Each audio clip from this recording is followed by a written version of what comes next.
Thank you. Your reaction? I mean, listen, I think this is him just making it very, very clear to the Cleveland Browns, I'm playing both ways. And if you have any trepidation about that, then let me slip and the Giants will let me do it. And if you haven't like that, I think, listen, the data on this is tough in college sports to get it exact, but it had been at least 8 years since anyone had played 250 snaps on both sides of the ball. And he did 700 plus on both sides of the ball. And so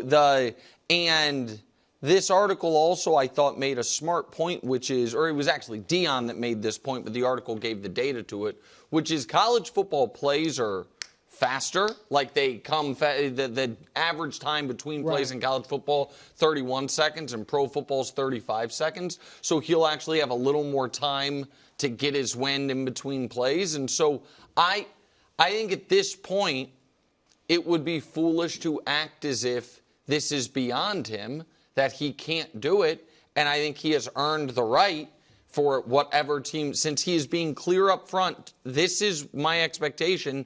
Don't draft me if you're not cool with it. That any team that drafts him is kind of agreeing on the front end, we're going to let you have your shot to do this and do this at a high level. Yeah, well, first of all, I think he'd play football if he only played one way. I mean, he's not going to give up the money. So that's nice. And in terms of making a demand of, hey, this is what I'm going to do, you're not really in a position to do that. You're going to do what the team tells you to do. But all that being said, to not play him on both sides of the ball, and what I'm advocating for isn't full-time on both sides of the ball, but to play him in whatever his primary position is. So if you want to play him at wide receiver, which I think it's easier to play him at wide receiver as your primary position because you control, what's happening, what groups he's in, things like that. And then you play him in substituted defenses, nickel and dime and things like that. We did it with Troy Brown in New England. He was a 12-year wide receiver, had never played on defense. We worked him in training camp. I would meet with him after offensive meetings. We'd go through the different packages. He ended up playing 250 snaps on defense that year. So he can definitely play both sides of the ball. I don't believe he's going to play every play both sides of the ball, but why wouldn't you play him whichever side you decide to start him? Why wouldn't you then use him on the other side in the critical situations and maximize his ability to contribute to the team? I think that's smart, and to get a guy like this, it's huge. It's so incredibly valuable to have a player that's this versatile. It's fantastic. What I do if I'm a team that drafts him, I bring him in almost like it's two players. I bring him in and I start out with him as a receiver and a cornerback. And let's see, but I'm not letting him do anything.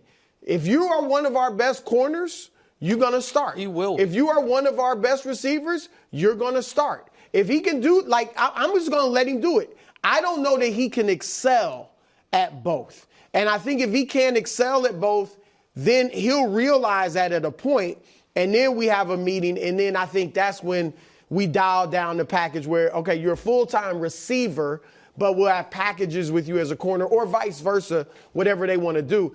I just think for him, as much as I would rather, if I'm him, be a star going one way and occasionally playing both ways than to be solid at both and not great at either. That's my thing. He was clearly great in college. He's facing a whole nother level of athlete in the pros. So I think I'd rather have him be great on one side than solid on both. And another consideration is going to Cleveland, who's throwing the ball. So if you go in and you're playing wide receiver and you don't have a guy that can consistently, impact the game because you're dependent on the person throwing the ball, maybe it's better initially to start him on defense because that's where he'll have more impact. Well, so listen, I think, so there's a few things here. For the team financially and for him financially, if there is going to be a primary over a secondary, it makes way more sense for the primary to be wide receiver.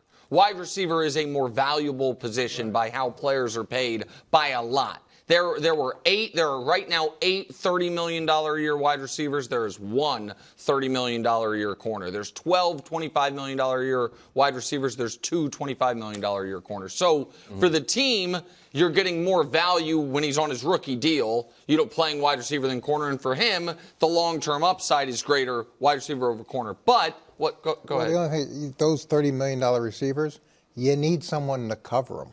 No, You know what I mean? So if you have a cornerback, then cover him. And the only reason and I don't mean to interrupt you here, but the value in, if you did say start him on defense, is you can control when he plays on offense because you get to control the groups. So if you want to send him out in 3 wide receiver sets, you send him out 11 personnel hunter, 11 hunter, and he learns plays that are specific to his package.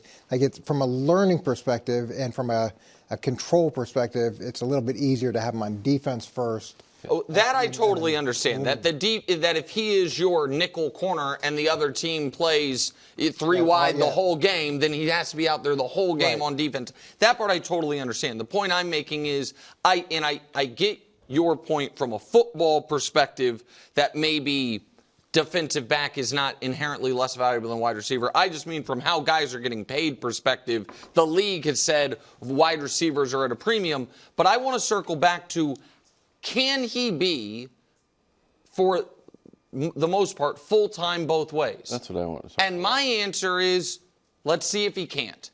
I'm giving him a chance. You have to give him a chance. I mean, Coach, you're shaking your head, but so here's no one could ever run a sub 9.6. It would never be done. And then Usain Bolt did it, and it's like, oh, it can be done. No one could ever do anything until the first guy to do it. And the fact that he wasn't, I think this is important, he is not considered the best player or second best player in this draft because the scouts are like, he's a B- corner and a B receiver, but you put those 2 players together, he's great. Everyone we've talked to has said if he was just a receiver, he's the number 1 or 2 or 3 receiver in this class. And if he was just a corner, he's the number 2 or 3 corner in this class. So but how many games did Colorado play this year? 14. Okay, so now you got 13. 13. 13. So now you have 4 more additional games, and then you've got the competition. And then you potentially have the playoffs. You've got the preseason games. You can control that, but it's a much longer season too. And I just think that if you use him situationally on one side of the ball, you can really maximize. Let's say on offense, use him in 3rd down, use him in the red zone, use him in 2-minute. Those critical situations where you can get the maximum benefit from that, and then he starts on the other side. It's a long season. It's a lot of wear and tear. And if he gets hurt, now you lose 2 starters as well. I mean, that's problematic also. Okay, flip side. When Ohtani was coming over, it wasn't a traditional draft because his rights were different. So he was actually, it was almost more like college. People were courting him, and he was deciding where he wanted to go. One of the rules was, I'm going to do both. So don't put in a bid for my contract if you're not going to let me do both. Because he has talked about hitting makes me a better pitcher, pitching makes me a better hitter. Would you be worried at all? Because he said he doesn't want to come off the field. He could play 100% of the snaps. That if you only put him in certain packages, that the entire Travis Hunter experience goes down. And you're like, man, I was trying to protect him. I was trying to maximize his potential. And it turns out by not using him enough, he's not in the game enough. I don't know if it's a spirit thing, a rhythm thing. He's just been very open about this is what I want to do. And it's not like a selfish No, I don't think it's selfish at all. I think it's great, and you would love to be able to play him every play. I don't know if that's the responsible thing to do that from a wear and tear perspective, for the longevity of his career, from the impact that they can have on the team. But if you played him on one side and then played him in a substantial amount on the other side, but in the most important situations, I think that allows you to maximize what he's going to give to the team. And there is a learning component to it. In college football, you don't have anywhere near the volume of offensive plays. You don't have anywhere near the volume of defenses that you're going to face. Yeah, but did you hear his quote about learning that stuff? Yeah. He's like, well, there's 24 hours in a day. He's like, you sleep for probably 8. The other 16 are football. Come on, I mean, folks. this guy. I mean, he is dialed, man. Look, I love everything about it. I love the idea of him contributing both ways. I think it's, from a coaching perspective, you couldn't ask for anything better than to get a player like that who is so versatile. But there also has to be a responsible approach to maximize it from his perspective, from the team perspective. For the long term, I get that. Like, it's a long career, and he's going to do things that nobody else has done. But let's not have this be a 1 or 2 year thing because he gets Do you burnt think out this or is beat up. like when Lamar came out? I didn't think you could be a running quarterback long term. Now, obviously, he passes the ball a lot more now, but especially at his size, I didn't think he'd last. He's proven that you can. Our conventional wisdom was wrong. Do you think this is a situation where, because as great as Travis Hunter is, I don't think he's like the greatest athlete we've seen in the NFL in play football. So is this a situation you think where actually it can be done and you might see a few more guys start doing it in the future if he does it? Well, guys have played both ways. You know, in New England, we did, quite a bit situationally. But it's also when you make the jump from college football to pro football, the level of athlete is different. The level of competition is different. And sometimes we look at teams and say, oh, they're not very good. Those are still the best players in the world every single week. The flip side is everybody used to do it. You know what? I'm going to go out on a limb. Travis Hunter is as good of an athlete as Paul Hornung. He could play both ways 100% of the snaps. Chuck Bednarik. Right. Thanks for watching. Subscribe here to get more from the show and to check out clips from other shows on FS1.